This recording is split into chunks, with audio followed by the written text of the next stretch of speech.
When growing up, Christmas used to be a unique day. Uh, at home, the village, we used to, I remember many homes. You know, we had two houses. One was a square iron sheet. It is still there up to today. The other one was a kitchen and our bedroom, which was circular, grass thatched. Many homes, I don't remember us doing so, they had this way of coloring the walls of the kitchen, the roundhouse, the grass thatched roundhouse, whereby in the middle you could find two colors, the lower color and the upper color. And the upper color, you would find they've written a message, the same color as the lower color, and they say Happy New Year 1972. My mother used to tell us to go around collecting flowers, which we would apply, which would place on among the grass that is thatched on the roof of the kitchen. I remember in 1972, I asked my mother that because my youngest brother was about 1 year old, I said, why can't we treat him as Jesus? And I remember we don't have the word blasphemy, but the expression of my mother's face showed that it was blasphemy, as I understand it right now. That was Christmas at home. I think those years, Christmas at home was better than Christmas in the city.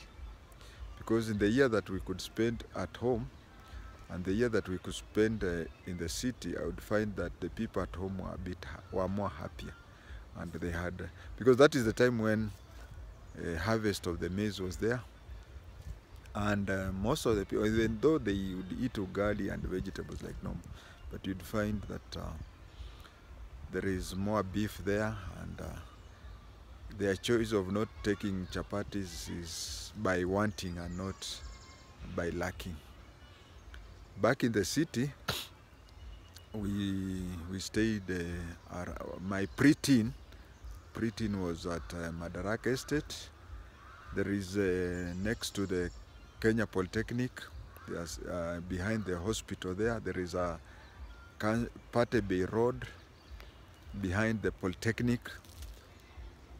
Then that is where we used to stay, and at Madaraka. I do remember those days. Every house would have rice, let's say alternating rice and chapatis. Rice was funny thing that today pork is cheaper than beef. You go to Nairobi butchery today, at the day of recording, beef is 560 per kilo, pork is 400. In those days, it was the reverse, and actually pork was even a bit more expensive. For example, 3 kilos of beef then used to be equal to 2 kilos of pork. Now those days, what they ate was beef, fish, and chicken in the town. And the other food was just bread in the morning.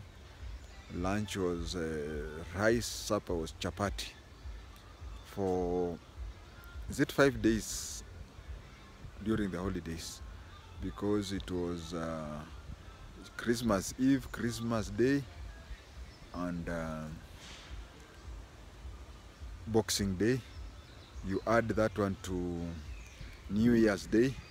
There was this belief that New Year you have to eat the best, because if you start eating omena on New Year's Day, things will not work out for you. Before I talk about somebody who gave me a very strong Christmas message, let me talk about those days. Nowadays, it's cheaper to eat rice. Those days rice was just rice.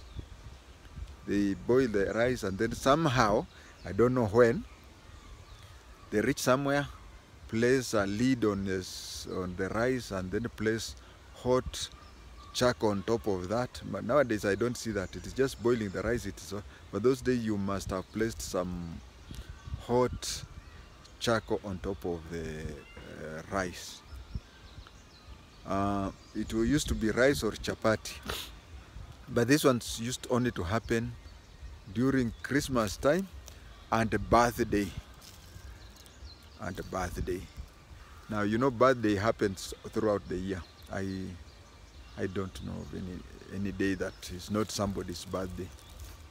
And for a funny thing, I'm saying today, chapatis is more cheaper than ugali and boga. But those days chapati was very expensive. It would only be taken a total of 10 days in a year. One day was a birthday. Now, this is how it used to happen. People used to count the number of people in your house, then add 4. If you are 6 people, then add Christmas Eve, Christmas Day, Boxing Day, New Year, plus the number of people. That is the number of times you ate chapati in the city. At Oshago, no way. Now, my mother had a frying pan. My mother had a circular board which used to roll chapatis, and she had that club that was used to roll the chapatis. That is, my mother used to have that, but other mothers did not have. So what used to happen was that the mother could send her kid, enda kwa mama Jemo, uombe frying pan, the 3 things: frying pan, the circular board for rolling chapatis, and then the roller. So a child would come to her home, ask for them. Mama Jemo, tusaidie na hiyo, and then tutarudisha. Coincidentally, they never returned. You had to go and collect it, which was also good for me, because they are making chapatis between 5 and 8.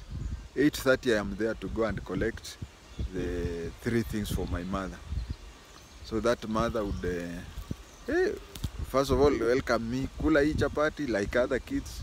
Then when I'm about to carry that to my home, she would, there was this packet that that had been bought. It was that the flour was in. So she would place there 2 or 3 chapatis for me to carry, enda ukule kwenyu, and then she would give me those 3 things. I had the rare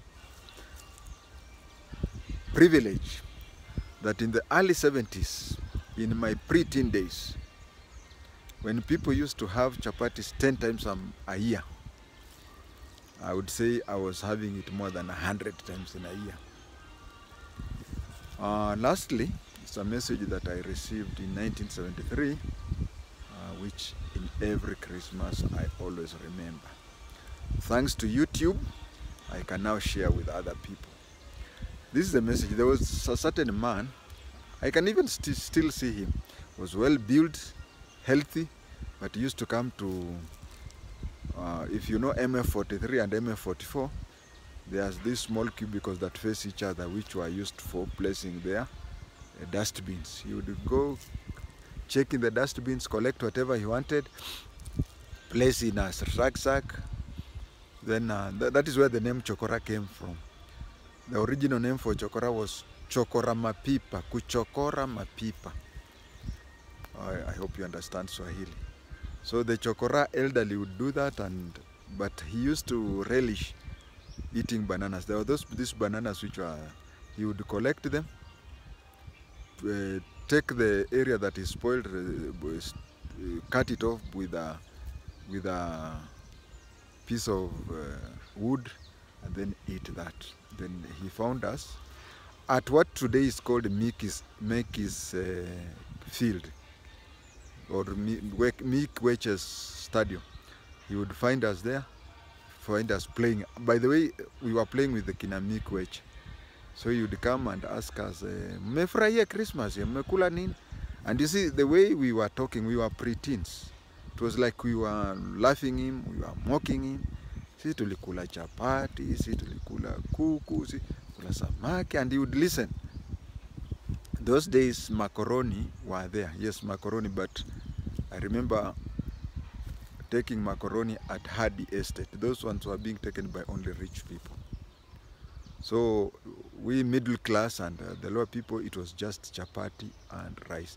And rice was not, unless you are from coast, hii mambo ya pilau, what, it was, we didn't even know that it existed. So after telling him that, then he turned to us and said, mnakulaga chapati siku ingine ama siku ya Christmas peke yake? In that kiddish talk, we told him, tunakulaga kila siku. But the person who kulas kila siku, it's me, as I've just said. Then he listened and said, so hakuna kitu mpya mnakula leo ambayo huwa hamkuli? We said, yes. He said, but today, don't spend Christmas on eating. Spend Christmas on remembering him, the Lord, who made that day great. Can we all also use Christmas not as an opportunity to overeat, but an opportunity to spend, not an opportunity to spend more time on food and enjoyment, but to spend more time to be with the Lord. Try to remember the whole year, where you have spent it, where you have wronged, let the Lord forgive you. And where people have wronged you, tell the Lord you have forgiven them. And meditate more with the Lord on this Christmas day. Amen.